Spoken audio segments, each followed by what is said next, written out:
La revue de presse. La revue de presse, le condensé des journaux sur Cap FM du lundi au vendredi à 9h30. Mesdames, Messieurs, amis des journaux, bonjour. L'opposition béninoise dans un mur lézardé. Pourrait-on se demander en cette période des préparatifs des élections générales de 2026? En tout cas, l'événement précis constate qu'elle est dans une déchirure permanente. Une force politique de l'opposition s'est subitement détachée du rang. En fin de la semaine écoulée, une autre non moindre a hâté les pas en direction de deux partis au pouvoir. Climat assez préoccupant chez les opposants depuis quelques années, souligne l'événement précis. Mais ce qui est sûr, l'opposition sera au rendez-vous de 2026. Mais l'emblème du jour relève qu'il y a la peur d'un choix imposé par Boni Yayi. Au niveau du parti Les Démocrates, on serait à l'étape des primaires et Matin Libre pêche à cet effet. Une déclaration du président Boni Yayi, président du parti Les Démocrates. Le président ne choisira personne de manière solitaire, dit-il à en croire Matin Libre, appuyé par la Nouvelle Tribune qui constate que Yayi Boni promet un processus transparent pour le choix du candidat de l'opposition béninoise. Un titre qu'affiche également le potentiel à sa une. Boni Yayi apaise l'opinion publique, certifie le projecteur de Amel Ferraez pour le Soleil Bénin Info. Boni Yayi est sous une forte pression pour la désignation du candidat des démocrates. Va-t-il finalement choisir Biosawe ou Nouroudine Saka Saleh? Cherche à savoir le Soleil Bénin Info. Tout le monde sera bientôt fixé par rapport à ce sujet, relève le télégramme de Étienne Ouessou, soulignant que les démocrates désignent leur candidat d'ici le 14 octobre prochain. Le journal met en relief les assurances et promesses de Boni Yayi. Du côté de la mouvance présidentielle, plus d'ombre autour d'un candidat pour la présidentielle de 2026. Romuald Wadayi est celui qui est désigné. L'hebdomadaire catholique La Croix du Bénin, dans une analyse, craint pour Romuald Wadayi le risque d'être otage d'une classe politique instable. D'abord, les soutiens n'émanent pas que des partis, cadres et leaders de la mouvance présidentielle. Ils débordent et se comptent parmi des membres de l'opposition. C'est évident que sans la caution du président Patrice Talon, qui a promis s'impliquer personnellement pour la désignation de son successeur, on n'aurait pas ce résultat. Mais bientôt, dans un environnement très politique, les choses ne sont pas aussi simples que ça, analyse La Croix du Bénin. Pour l'heure, les soutiens pleuvent sur Romuald Wadayi et dépassent le cadre béninois.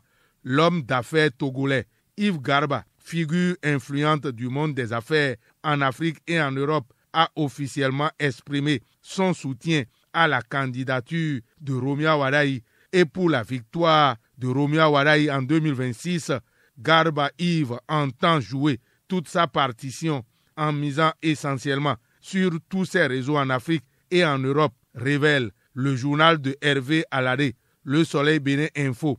Une grande mobilisation est annoncée déjà pour Wadayi ce dimanche avec le fan club Romuald Wadayi en action à Porto Novo, informe l'emblème du jour. Wadayi reçoit une mobilisation inédite ce dimanche à Porto Novo, annonce en manchette le chronomètre de Gérard Noubet, et les candidats attendent fièrement leur parrainage, en tout cas pour 2026. Les 109 députés ont déjà retiré leur fiche, constate la Nouvelle Tribune. Le quotidien du service public La Nation compte 183 formulaires de parrainage retirés déjà sur 186 au total. L'événement précis annonce la fin des parrainages pour ce vendredi et relève que 183 élus sont déjà satisfaits. 3 autres sont attendus. La Nouvelle Tribune surfe sur une autre action de délivrance de documents entrant dans le processus électoral.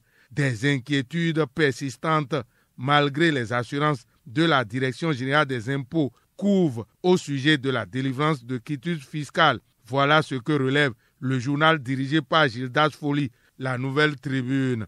La Cour constitutionnelle a une grande partition dans le processus électoral. Quotidien Le Meilleur descend au niveau de cette institution pour noter qu'il y a une nouvelle dimension pour la plus haute juridiction constitutionnelle avec la promulgation de la nouvelle loi organique sur elle. Plusieurs innovations apportées, relève le journal fondé par Firmin Gbekan, Quotidien Le Meilleur. La nouvelle loi organique sur la Cour constitutionnelle qui est promulguée redéfinit le rôle de l'institution. À en croire Le Soleil Bénin Info, conclusion du journal La Nation, le rôle de la Cour constitutionnelle est redéfini. Tout sur les nouvelles prérogatives de la Cour constitutionnelle, c'est ce que promet Décryptage Info à ses lecteurs dans ses colonnes. Pour Fraternité, il y a de nouvelles compétences pour garantir une meilleure protection des droits fondamentaux. L'exécutif béninois se prépare, lui, activement pour maintenir les droits fondamentaux des apprenants béninois sans tâche au cours de l'année scolaire 2025-2026 et Le Meilleur déterre les dispositions qui sont prises pour la réussite de la rentrée scolaire à travers un dialogue entre gouvernement et partenaires sociaux. Dans Matin Libre, le gouvernement lance l'opération nationale de distribution gratuite de kits scolaires, une initiative pour alléger les charges des parents, souligne le journal dirigé par Chérif Riwanou. Matin Libre, Bénin Intelligent compte 190 800 apprenants qui recevront des kits scolaires gratuits. Le potentiel pêche avec Fraternité et le matinal, l'émouvante lettre de Romia Wadaï aux apprenants et ses conseils. Dès la rentrée, réduis ta présence sur les écrans et ne t'en sers que pour des recherches saines. Tes enseignants sont de véritables bâtisseurs de lumière, des semeurs de demain, dit Romia Wadaï dans sa lettre publiée par le potentiel Fraternité et le matinal qui trouve qu'il s'agit d'une émouvante lettre solidarité. C'est ce qui caractérise une action à laquelle participe Anis Pépé, une vedette de la chanson béninoise, campagne nationale de SOS Village d'enfants. L'artiste Anis Pépé relance la solidarité pour les enfants en difficulté, rapporte le chronomètre de Gérard Noubet. Ces enfants vont donc goûter à la joie que chante l'autre artiste, la vedette de la chanson béninoise, Anna Teko. Le Soleil Bénin Info annonce que Anna Teko est sur scène ce jour pour la nuit du gospel sur la place de l'Amazone. C'est pour un concert d'adoration et de prière avec le peuple.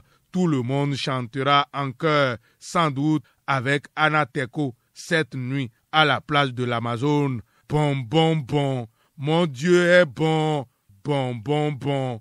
Fin de cette revue. À la prise de son, Fatih Wahoyon. Réalisation et présentation, Lucien Dossou. Agréable journée à toutes et à tous. Bon week-end. C'était la revue de presse. Retrouvez la revue de presse sur le site www.capfm.com.